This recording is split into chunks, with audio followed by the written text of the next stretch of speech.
मुस्किया तारी तो कोई लफंगा उनके पीछे घूमता सुना ना ये कोनो सबके ना हो सुना भोला बड़ी शुभ देहात पर चंदा सुना रे राजा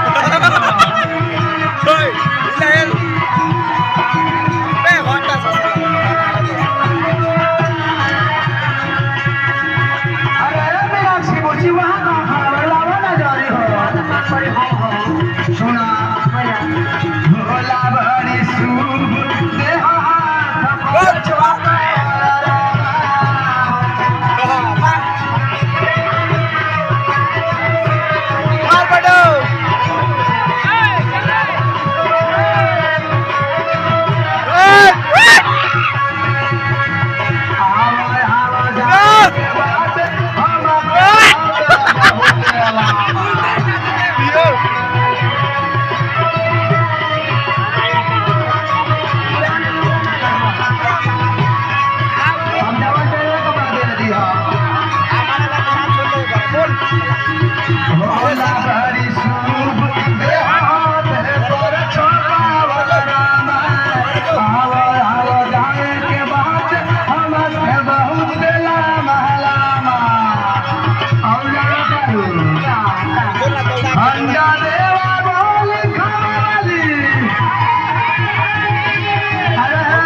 अखिलेश कबीर